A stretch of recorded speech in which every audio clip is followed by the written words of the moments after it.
Your sphere typically is not enough to have a consistent amount of real estate conversations every day. It's not enough, guys, right? Or maybe you have a 10,000 person sphere. Maybe you do. I don't know. But not me, and not most agents. Most agents struggle to get 100 people in the database. They struggle with that, right?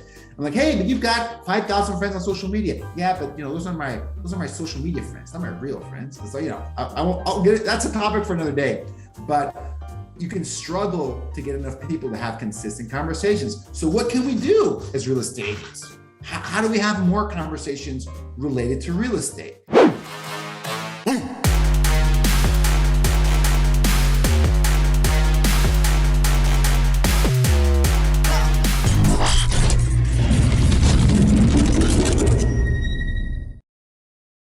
So our competition, our direct competition, Redfin, Zillow, and all these other guys with Realtor.com, they're spending money here.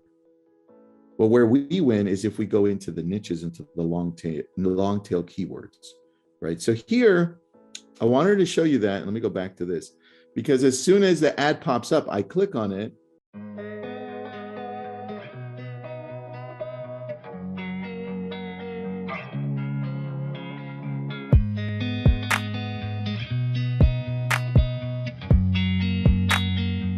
So welcome to our webinar. I am super excited. I am Tara Carter, and I am your LabCoatAgents moderator and your luxury agent in South Florida, Fort Lauderdale to be exact. And I am really excited for this call because one of my favorite ways to prospect is the way that Gustavo is going to cover for us. And how awesome would it be if you had ISAs, inside sales agents, that would go and book appointments for you in the areas that you want to work and farm.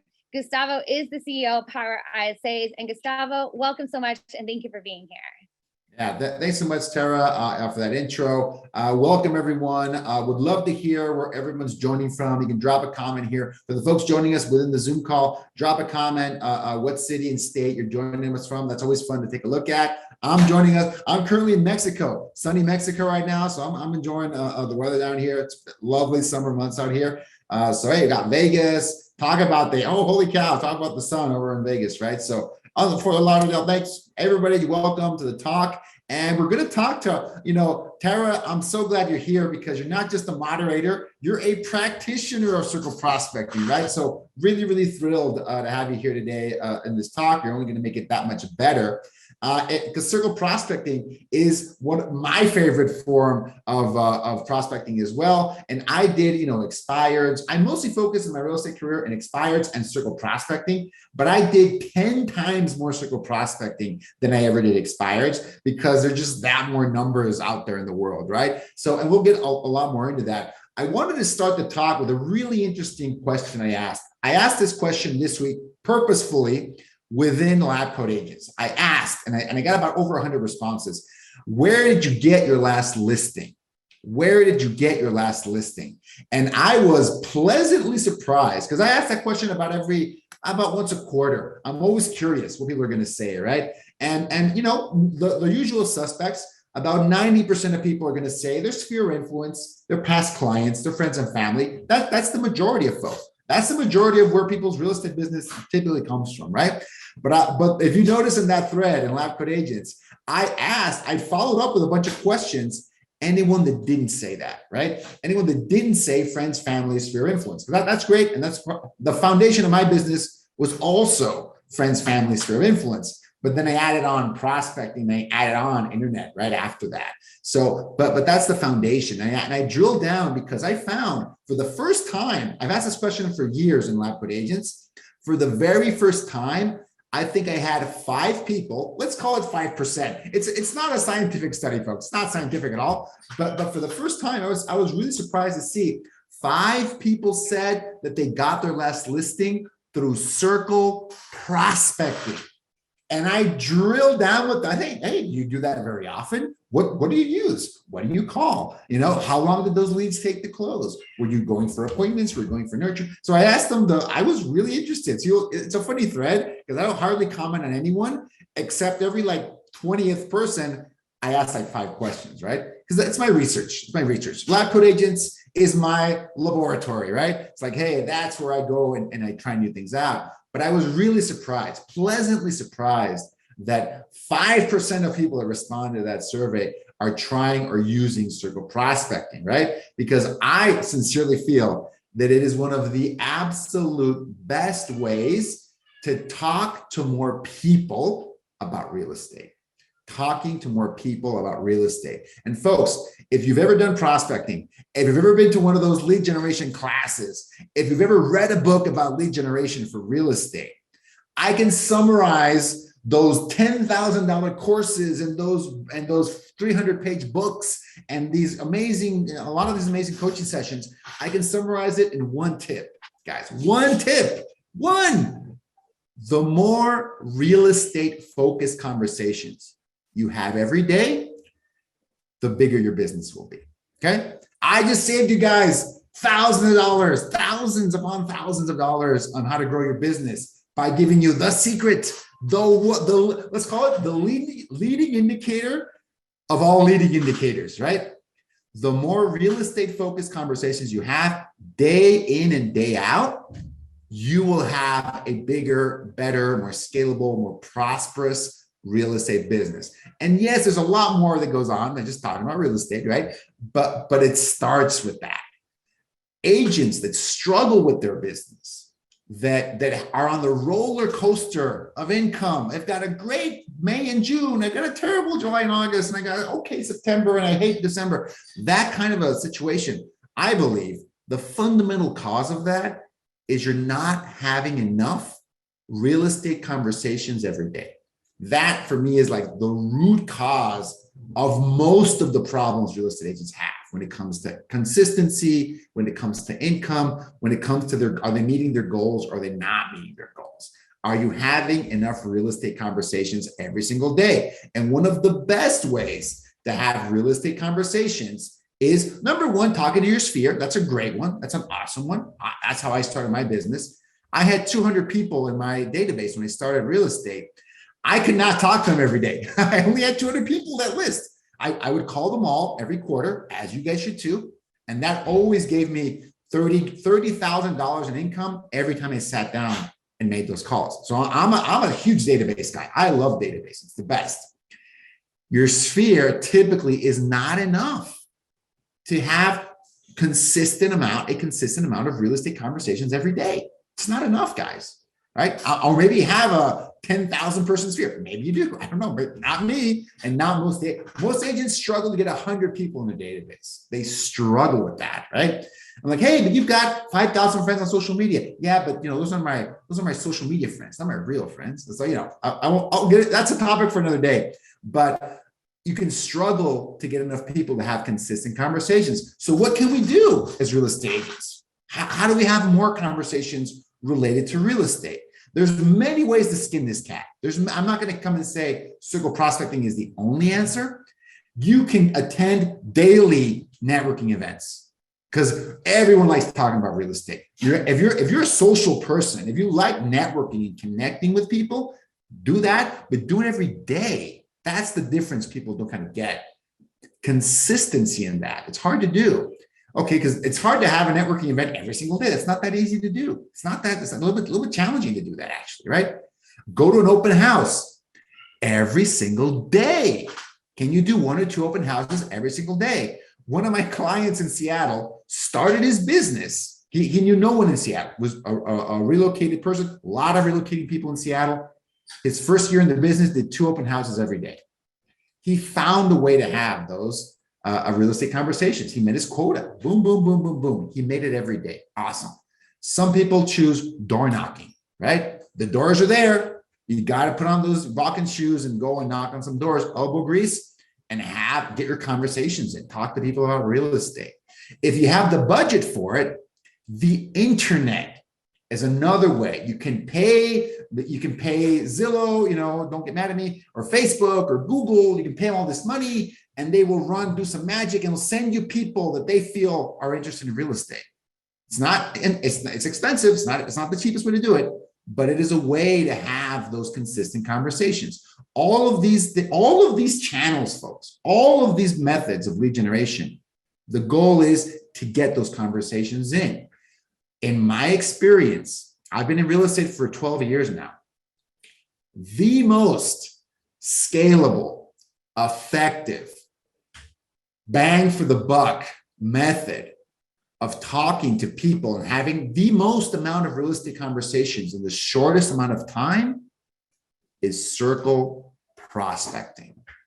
Circle prospecting, right?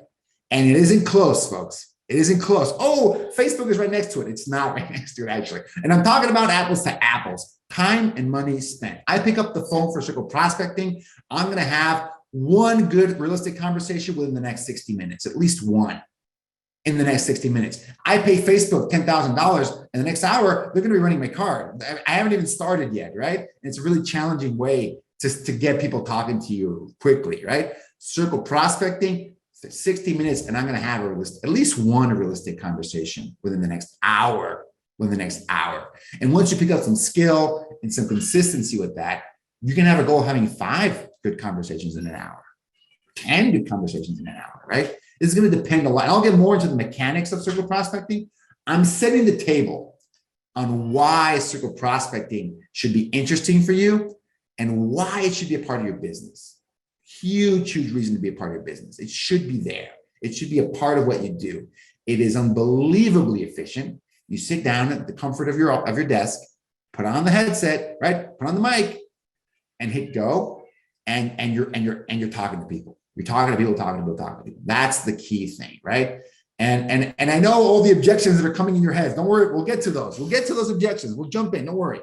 But I'm setting that table on why it's something you should have in your toolbox. Real estate agents should have a lot of tools in their toolbox. The way I like to express it, if you have a business and you only rely on Sphere, past clients and friends and family, your business has one leg to stand on, right? It's like a chair with one leg to stand on. It's a pogo stick. It's not a chair, it's a pogo stick, right? It's not a chair. If you have another leg to that chair, which let's call that the internet, social media, paid ads, organic, whatever you want to call it, internet, that 2 legs are better than one, not great. If your business has a prospecting-based leg, 3 legs, okay, I can sit on that. That can survive a little bit of a shakeup. That can survive the shift if your market is shifting, right? If we're getting to a more balanced market, the teams, the agents that are prospecting based are not just positioned to survive the shift, they are positioned to thrive in the shift, okay? My very humble opinion that a prospecting based business is more stable, more predictable. And if your sphere of influence and friends and past clients, they stop calling, they get mad, they get scared on the shift and they're not sure, then you got to have another alternative. You can't just rely on that 100%. I'll give you a great example. My sphere, my database in Seattle was based on my previous job. I come from the software world. I was an engineer, right? And all my friends were in Microsoft and at Boeing and then at Google and Amazon and Facebook it was the first few years of Facebook in Seattle. So they were all over these high-tech companies, a lot of startups as well. Have you guys seen what the price of those startup shares has been in the last 6 months? Oh, I know cryptocurrency. Don't get me started. These guys love crypto. They're investing in all these different coins. Have you seen what happened to crypto in the last 6 months? If I were in Seattle right now, still in running my real estate team, and that was my database, I'd be sweating bullets. Like my sphere is pulling back on their investment. They're not looking to upgrade their homes. They're not looking to take those massive vacations and buy the new toys because their crypto portfolio is in the toilet, right? Their stock portfolio is like half from the high that they had last year. And if they're in the startup world, they're not sure they're going to have a job the next day, right? Because that segment of the economy took it on the nose in the last 6 months, right? So if I would only rely on my database, I'd be in trouble if I were still in Seattle, right? But if I had that internet lead part of my business and the prospecting based part of my business, I'm more likely to survive. I'm more likely to put my head down, make those calls, double down what's working, and thrive. Find a way to thrive in the shift. So circle prospecting is one of those ways. But don't worry, folks, I have empathy. I understand a lot of those objections. Like, Gus, nobody likes cold calling. Gus, I don't want to bother people. They're going to be mean to me. Gus, this is terrible. I've never liked expires and FSBOs and circle prospecting, and that's just not me. So I'm going to debunk some of these myths. And Tara, this is where I love to ask you this question, Tara. So you've done, as someone that's done circle prospecting, Tara, right? Would you group together circle prospecting with expired and FSBO prospecting? What do you think about that? No, I think they're both two different worlds. Well, you have all three if you're comparing them. They're different conversations that you're having with expires and FSBOs versus circle prospecting. And my personal preference is circle prospecting over FSBOs and expires. And why is that like a preference of yours? How would you like summarize it? Like, hey, if they give you, if you could spend equal amounts of time expired FSBO or circle prospecting, why did you end up choosing circle prospecting? I'm curious. Personally, the conversations are a lot. For me, it's easier. I'm giving them a unique opportunity to pick their own neighbor. And then I'm giving them a unique opportunity to be able to have a no nonsense conversation about whether it's going to be, why do they love their neighborhood? What is a seller survey that I can take to be able to show the other buyers that want to move into here about what is so special about your neighborhood? And then I love the ones that I'll get and they're like, but I really don't like where I live. And I'm like, ding, ding, ding. That's a great one, right? I'm a great person that can help you. And then it turns into conversations, because how often are agents actually calling around the neighborhood when they have a listing, or if something just sold, and being able to have that conversation that you get the unique opportunity to pick your own neighbor. So instead of Joe Schmo moving in and then you don't like your new neighbor, you actually get to pick your own neighbor. So who do you know that I should know?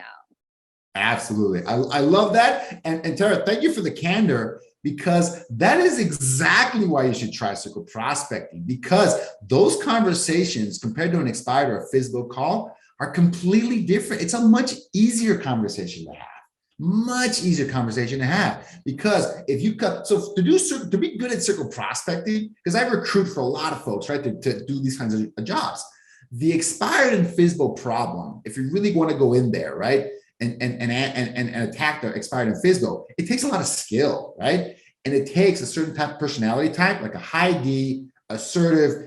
You're not deterred by combat, right? Because some of those calls are combative, right? Because the owner is in a bad situation. They're getting bombarded by calls. You're the 50th agent to call them. And if you're a FSBO, the only calls they would have gotten are from agents, right? They want calls from buyers and they get calls from agents. You're going into that situation with your eyes open and your scripts ready and your shield and your sword to go and do some combat and try to de-escalate them, right? That's the purpose. Circle prospecting is someone picks up and you want to have a conversation with them. So for circle prospecting, we found that a customer service background is actually just as good as a hardcore prospecting cold calling background, right? Because circle prospecting has a lot more to do with customer service and just being pleasant with the person and connecting with the person than it has to do about this crazy objection handling and all these tools you need for expired and FSBO calling. Expired and FSBO calling is on another level. You need a bigger skill set, more experience, and it's just a different set of conversations you have to have. Circle prospecting, you just have to know a little bit about the area, got to be nice to these people on the phone, and approach it with what I call genuine curiosity. And that's something, I mean, it's a gift for me. I love talking to people and learning about people. I'm just kind of a naturally curious person. The biggest thing I try to teach my team of ISAs is try and develop that natural curiosity. Just ask folks, right? Just listen to them and see what they want to say, and just be nice to them. That is a bigger part of circle prospecting than anything. And you have to script, you have to have a good script, a good value proposition. All those things matter. But at the base level, personality level, it's connect with the person. Have a human conversation with them, right? See if there's any interest there. Because when you're doing circle prospecting, you might be finding someone that is a year out from doing anything, right? And some people see that as the worst thing ever. I see that as a massive opportunity. Massive opportunity. They're not on Zillow. You're not competing with 18 other agents for their business. They're not filling out, real estate lead forms for 5-10 agents a day that they're all getting calls from. You're starting sooner, right? You get people further up in the funnel. That's true, but you're also get a chance to get in front of them first and build a relationship with them first before anything else, I think it's really, really important, right? And Tara, I want to ask you a couple more questions about your experience with circle prospecting. What would you say is the right expectation to have when you talk to someone, you qualify someone through circle pro? You have a conversation with them. Do they like their home? What do they like about it? No, I don't like my home. Great. You have a good conversation with a potential seller. What's your expectation of when this person can become a client of yours? What a mental model do you use? This person might be doing something in the next year, the next 5 years, and the next 6 months. How do you usually answer that question for yourself? It depends on how many conversations I need to have and what the motivation is. And if I had to look at the track record, it's usually essentially 1 in every 30. And if a neighborhood has, 180 homes, it's a lot of time for me to actually have to sit there and dial and hopefully even get the right numbers, put them into a dialer and whatnot, as opposed to if I can leverage that, like I love leverage. So if I can leverage that and be able to then just go on those appointments, the conversion and would probably be higher, and my time is now more efficient. Yeah, absolutely. It's a numbers game, right? That's a great answer, right? It's a numbers game, right? You've got to talk. The more people you talk to, you're going to find those motivated individuals, and the more rapport and trust you build with them, the more honest they're going to be about that motivation as well, right? And folks, for those asking, we'll get into the scripting part of it. We'll get into like the mechanics of how to do it. It's another part of the conversation. We'll get to that. But this part is so important, right? Approaching it, having a real human conversation, talking to them, because hey, and that's a good number to reach to, right? 1 out of every 30 people that you talk to, that can be a client of yours, right? That's someone that's a keeper. That's someone that's going to do something. 1 out of 30. Because if you look at the statistics in the US from 2021, I think it's 1 out of every 7 adults was party to a real estate transaction. They were a member of a family that was party to a real estate transaction. 1 out of every 7 adults, right? I think that statistic is mind-boggling, right? 6 million homes sold, 12 million sides, about 200 million adults in the US. Do the math, folks. Do the math. It works out. About 1 out of every 7, 1 out of every 8 adults are party to a real estate transaction. This has just happened last year, right? This year, even if that number goes to 9 or 10, whatever, out of 10 adults, you got to keep that number in mind, right? You got to keep that number in mind. Out of every 10 people you talk to, a nice round number, out of every 10 people you talk to, one of them, there's a high likelihood they're going to be party to a real estate transaction this year. 1 out of every 10 adults, right? They're doing it themselves, or they're related, they're a spouse of, a son, daughter, uncle of someone doing a real estate transaction. If we keep that number in mind, 1 out of 30 is excellent, actually, right? Because not one of every 10 is not going to tell you that they're party to, not going to necessarily tell you, right? But 1 out of 20 might, 1 out of 30 might, right? So the more people you talk to, those numbers can really work in your favor, really work in your favor. I want to talk about 2 really clear examples for me of circle prospecting being so powerful because of those number games, right? Because of number games. One of them is one of our clients out of Seattle, Washington, North Seattle suburbs, Ronaldo Manalo out of Keller Williams and Bothell. He ran a circle prospecting campaign with us almost 2 years, accumulated over 1,000 qualified seller leads. And he was just accumulating, getting more in there. And folks, he didn't just get them, he had an ISA running this campaign for him. He didn't just get the people on the list and they just sat there. No. You get a circle prospecting qualified seller in your list and you got to call them. They're not going to do anything for the next 6 to 12 months. It doesn't matter. You're not calling them to be transactional. These are top of funnel leads. You shouldn't have a transactional conversation with them at that stage. They're just getting started, right? They just found out about you, right? You're calling them to introduce yourself.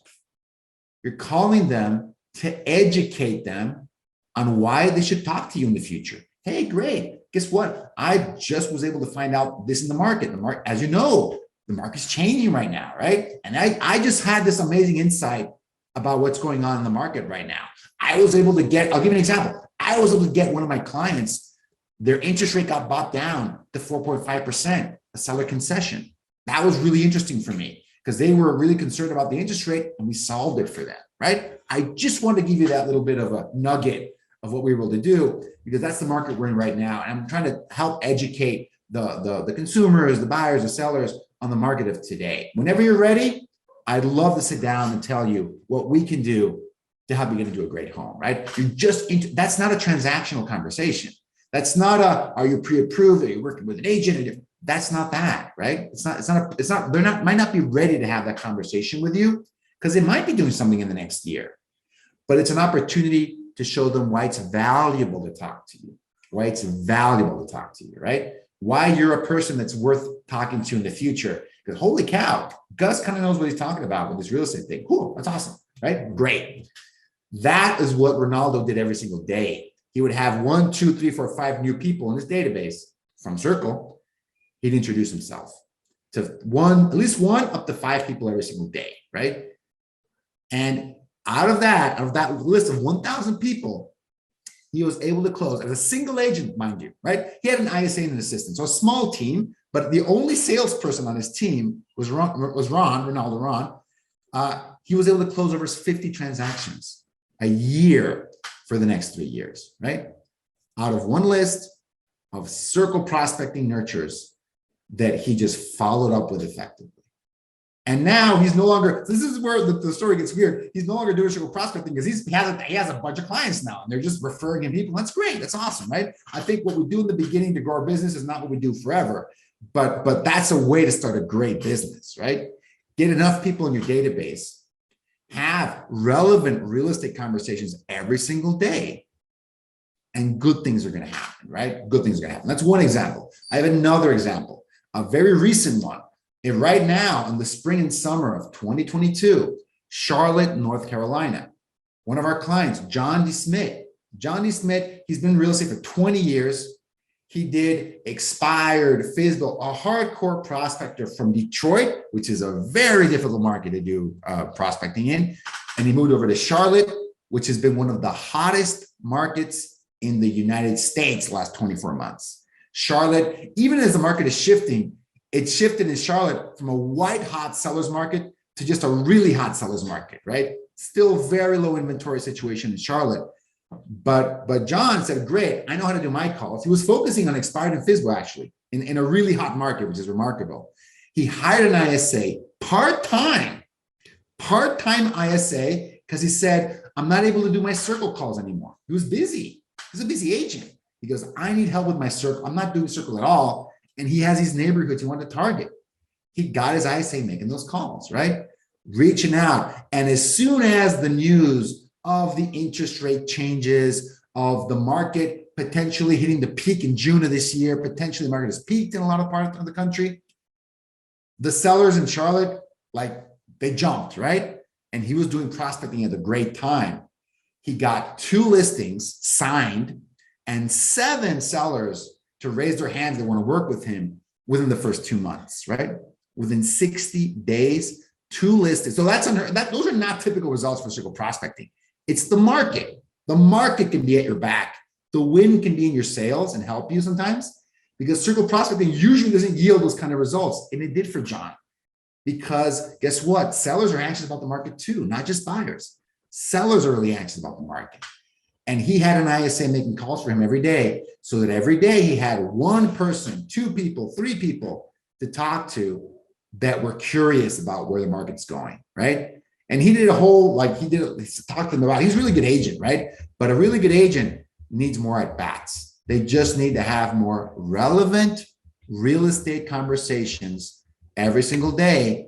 And that's always going to help you grow your business. Always, always, always, right? Having more relevant conversations. So Circle prospecting is not something that used to work 10, 15 years ago. And I hope it works right now. It's working right now.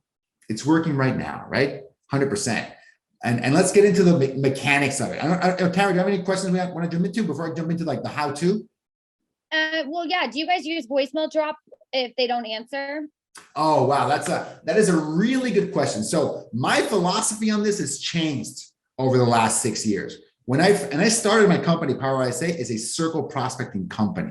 It's what we did day in and day out, right? So back in the day, we would never leave voicemails. We'd never ever leave voicemails because we used to get on the next call. get on to the next call, get on the next call. And there's tools that help you do that too. But let's just focus on the next call. Contact rates were higher 6 years ago. You get more people on the phone easier 6-7 years ago, right?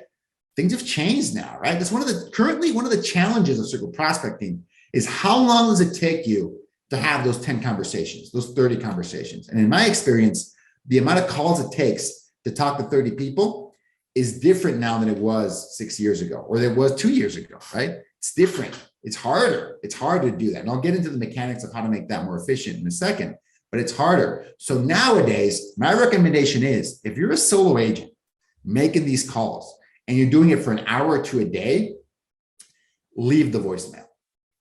Let them know. Leave a compelling voicemail, right? Hey, I'm checking in. I just listed a property at this address, or I just sold a property and I have another 10 buyers that are really looking for a property right now. I just want to call and ask for your help. Do you know anyone that might be thinking of buying or selling, right? We used to ignore the voicemails and get people to call back out of curiosity 6-7 years ago. Nowadays, if you're making a limited number of calls, make those connections count. Leave the voicemail. My recommendation has changed in the years that have passed, right? Leave the voicemail, but leave a compelling voicemail that might get you a call back, right? Don't leave and say, hey, this is Gus. I'm calling to see if you want to sell your home. That's not compelling. I just sold this property down the street and I've got 5 buyers looking to move in here. If you'd like to pick your next neighbor, let me know, right? Who do you know that might be thinking of selling their home? I'd love to chat. Here's a go, right? Give a compelling offer in that voicemail. Think about that. What is something that could pique your interest, right? If you're a seller or you know of a potential seller, really, really important. So that's what my recommendation there is change, Tara. Well, that makes perfect sense. I love that. Yeah, cool, awesome, great. So I'll get into it. So let's get into the tactical portion of this talk. Let's talk about the how-to. Okay, great, Gus. Gus, I'm sold. Oh my goodness, this is my come to Jesus moment. I believe in circle prospecting. Great, I love it. That's awesome. Good for you. How do you do it now? How do we get started? Well, great. Number one, you need a dialer. Okay, you need a dialer to help make some of these calls, because circle prospecting can definitely be done with a single line. You can do it with your cell phone. It's doable with your cell phone. I would not recommend you do that right now with circle prospecting. You shouldn't do that right now for a lot of reasons. Number one, the technology has changed, folks, right? Back in the day, you can make a bunch of calls on your cell phone, prospecting calls, cold calls, and you'd be fine. Nowadays, eventually, your phone is going to be tagged as unsolicited call, spam call, a suspected robocall, which I hate, by the way. We're not robots. We're not making robocalls. You get tagged as robocall, potential fraudulent call, right? You get all these different tags from the operating systems, from the carriers themselves. They go, uh-oh, a lot of people are letting me know this is a telemarketer, potential telemarketer call. Oh my goodness. So your number is going to get burned. Your number is going to be tagged by the carriers, by the operating systems, or by both as an unsolicited call. Don't pick up the phone, right? So how do we adapt to that? Well, number one, don't use your personal cell phone, right? That's not a good idea. Use a dialer. At a basic level, you can use a RingCentral dialer. It's a single line dialer that allows you to do the only thing that we found to be effective to combat some of this phone burning situation, which is rotate your phone number. That is, there's other services that kind of, they mark your phone as not being spam, but folks, all of these solutions have very limited effectiveness. And I haven't found a silver bullet. I would love to find one. But the reality is switching out your phone number, because you're not a fraudulent call. You're not a robocall either, right? You're calling folks and just trying to connect with them and see, and do they know anyone that might be thinking of selling because of this, and that, right? So that is the biggest thing you can do. And if you have state regulations, local regulations, guys, you've got to be compliant with these things. That's why you should use a reputable vendor, right? And when you're getting your lists, Mojo is a great dialer that provides lists. RedX is a great dialer that provides lists. LandVoice. A lot of my clients are gravitating a lot more towards RedX with the RedX Plus package and LandVoice, because they've bumped up the amount of circle prospecting numbers you can get. They used to be capped at a really low number back in the day. Now I think with RedX Plus, you get 7,500 numbers per month for circle prospecting. That's pretty good. It's way better than it used to be, right? So use them. Another reason to use these vendors is they can help you keep compliant, right? There's regulations about that. There's the do not call list. There's regulations on automatic dialers. I'm not going to get into it, but my recommendation is use a reputable vendor that has features to help you stay compliant, right? Because you don't want to run afoul of Uncle Sam, the law, all these things, right? Don't do that. But you can do circle prospecting in a compliant way. And it is not always about, I want a 15-line dialer because I want to get through this list faster. It's not about that, folks. My team recently ran an experiment. We used the typical 3-line dialer to do cold calling. We ran through that and we did the math. Then we did it with a 2-line dialer, same kind of list, same ISA, same campaign. Then we did it with a single-line dialer. And obviously you had more dials with the 3-line dialer. You had more dials. But at the end of the day, what are we looking for? Dials? Or are we looking for, like I mentioned from the beginning, real estate conversations? How many conversations can we have? And it was almost a dead heat between the single line and the 2-line dialer. The 3-line dialer did not get you more conversations. It dialed more numbers. It also dropped more calls because that's how multi-line dialers work. They dial multiple numbers and you can drop some of those calls, right? So 3-line dialer in this experiment we did was not the most effective option, right? And also the more lines you add to your dialer, the faster it gets tagged as a spam number, unsolicited call number. Your number gets burned faster with these multi-line predictive dialers. Dialing slower can be better because you're not looking for a massive amount of dials. You want to have, what's the most efficient way to have 10, 20, 30, 40, 50 real estate conversations every day? That's it. Don't lose sight of the goal. Quality conversations. And dialing faster is not a great way to do that. And this is coming from, we used to do 1,000 dials a day back in 2016, 17. 1,000 dials per day. And we could talk to 100 people doing that. Not anymore. These massive, steamroller dialers are not nearly as effective as they used to be. We proved it. 2-line dialer was the optimal amount of dials to have a 7%, 10% contact rate in that range, right? 7%, 8%, 10% is a good contact rate for circle prospect. It's a good one. A lot of markets, you get 5% contact rate. That's still not bad. You just have to make more calls than we used to back in the day, right? So be cognizant of that. Understand that. This is part of the game. So you want to go with quality over quantity because these contacts are harder to make than they were 5, 6, 7 years ago, okay? Really important to understand that. Reputable vendor. RedX even has a LabCoatAgents special, like a deal. I would give them a call, check them out, find a way to find a good vendor because then once you've got the dialer, once you've got the data, the list, and a lot of these folks will provide those lists, well, then what else do you need? You need a script, right? You need a script. And anyways, hey, Tara, can you give us the intro? What kind of script intro do you use for your circle prospecting dialing?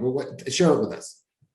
It depends. So typically it is either to invite them to an open house and letting them know that as a courtesy, I just wanted to let you know that there's going to be some extra activity in your neighborhood this weekend because I don't know if you saw, but your neighbors at 123 Main Street are actually selling their home and we are having an open house. And like I said, as a courtesy, I want them to know that there's going to be extra traffic. And the reason why I say that is because my marketing is so good and that I'm really good at what I do. So I'm just giving them a courtesy that I'm going to have extra traffic there. And I want to know if they want to come by and see it or whatnot. And then the other opportunity, the other conversation usually looks like, usually it's a follow-up or I haven't spoken to them. Hey, it's Tara Keller Williams. I'm sure that you saw that your neighbors at 123 Main Street had sold their home. And guess what? We had multiple offers. There were 7 families that wanted to live in this neighborhood. And as you know, we're only able to pick one of those families. That means I have 6 families that want to live in your neighborhood and they love it. So who do you know that I should know that is looking to sell or would like to know the value of their home to see if it'd be a good idea? Absolutely. I love that. I love that. And actually, that's a good point. Because when we're talking about script, for me, the circle prospecting is that first paragraph. That what's the intro to the script? That's what changes. The other parts don't change that much, but it's the intro. And circle prospecting actually gets its name from like drawing a point on a map and drawing a circle around it and calling around that. But what's the point on that map? It's a listing. That's usually where this comes from, right? You're calling a home that you just listed. You're calling a home that you're having the open house for, and you're calling a home that just sold. Some of the top teams that we work with, that's all their ISAs do. They call when they just list, they call for the open house, and they call when the home just sold. So you might even get a chance to have multiple conversations with some of these homeowners, right? You have that potential. So that's what they do, because that's a very efficient use of the ISA's time, working your own listings, right? And pro tip, the top teams and top agents, they include this in their listing presentation. Hey, we have a prospecting team that's calling, looking for buyers for this listing, right? Another really compelling value proposition you can add to your services, right? Yourself or your ISA or your team, fill in the gap, right? Makes prospecting calls looking for buyers for this home. Who knows someone, right? They might be interested in this property. Include that, mention that, because I love that. One of the most powerful scripts that we've seen is that just sold script, right? That one gets people's attention, right? And you're able to drop that dynamite line, Tara, of I've got a lot of buyers left over, right? I've got qualified, motivated buyers that I'm talking to. Who do you know that I should know that might be thinking of doing something in real estate, right? Relocating, moving up, upsizing, downsizing. No, I can't really think of anyone. And here's the dynamite question. The other dynamite question. How about yourself, Mr. Seller? Have you ever considered getting something larger, something small, maybe an investment property, something like that? Oh, well, that's a conversation starter right there, right? They've let you. So the easiest thing for circle prospecting is for them to hang up on you. But if they're talking to you, if they're still on the phone, ask the next question. Ask the next question, ask the next question. Really, really important. And folks, we're almost out of time now. It's been a great webinar. As a special bonus today, we're actually giving away one of our most popular circle prospecting scripts. Jay, can you drop the link in the chat? Folks, check that out. It's really, really awesome. And if you're watching this in the replay, and you're watching this on YouTube and you don't see the link anywhere, like, oh my goodness, because it's actually kind of a lengthy link, message us, PowerISA. You can tag me in the LabCoatAgents Facebook group. You can send us a message through our website. Ask for that free, completely free circle prospecting script. I only have one minor ask. Sign up for our newsletter. If you don't like it, unsubscribe. That's all you have to do. Sign up for the newsletter, and you get access to that free circle prospecting script and a video of me kind of walking you through that, how to use that script effectively. So that's a free giveaway. And Jake has dropped that link in there so people can jump in there and take advantage of that script. Actually, let me make sure. Let me drop it in here too. I'll drop it in there for everyone. Everybody enjoy, right? Enjoy. You can actually enjoy that script, take a look at it, learn from that, and try it out, right? Because this is very simple to do. You get the motivation first, get the dialer, get the data. That takes like a day to do, and probably a couple hours to do, right? And get that script and give it a try, folks. Give it a try. Because if you're not using circle prospecting, then find what works for you to have 10, 15, 20, 30 real estate conversations every day. Because if you find a way to do that, and everyone has to find their own way to do lead generation, right? But if you find a way to do that, I promise you, you will be way less nervous about the shifting market, about the interest rates, about all these things, right? Really, really interesting. So check it out, and the link will be, oh, there we go. Thanks, Jake. The link will be posted in the Facebook group as well when they post this webinar. Check it out. And I'll make sure I post it on the YouTube too as well, Jake. Let's drop it in there on the YouTube so people can find it there. So if you're watching this and you want to find the link to the free script, look in LabCoatAgents Facebook group, look in YouTube. It's in the comments somewhere below. And if you're here live on the Zoom call, which is the best, I love you guys. Thank you for attending. You've got it in the chat here in Zoom as well. So get access to that script. That's the last piece you need. And pick up the phone and get calling. If you want to hire an ISA to do this for you, you can definitely help out. but you're not going to get away from making those calls, right? A wrong reason to hire an ISA would be, I don't want to make calls. Au contraire, an ISA is going to help you make more calls.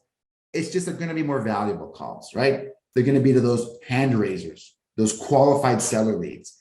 But you're going to have to follow up and call those folks as well. It's just a higher value call. It's a leveraged form of lead generation, okay? And folks, that's it. Tara, thank you so much. You were awesome. You were a great webinar buddy because you've done this so much, and that was really valuable. I appreciate it. Well, I appreciate you. You have something very valuable to give to agents, and being able to help them with their abilities to talk to more people in a shorter amount of time, and or leverage an actual ISA to be able to do it for you. And I don't recommend that unless an agent is able to have at least a year of reserves, or at least 6 months to a year of reserves. And in order to actually pay for it, you don't want to lead with revenue, according to MREA, the millionaire. 100%, right? An ISA should probably not even be your first hire when you're starting your real estate team, right? You have to have that income coming in. And that's why we really don't work with like newbie agents, folks that are just getting started. That's not a good fit for you. Pick up the phone. That's the solution for you guys. Like, pick up the phone, get some deals, and then you can add leverage and all these tools and everything else to your business. That's a great point, Tara. Thank you. 100%. And you just have, I mean, the services that you offer, I really hope that others just took advantage of that circle prospecting script. I just downloaded it as well. And so thank you for today. And thank you for the value that you bring to our real estate community as well. And we love having you as one of our preferred sponsors for LabCoatAgents, which, by the way, is the largest community for anybody in the real estate industry and anywhere in Facebook. So we are just lucky to have you. So thank you again. Thanks. We'll see you guys soon.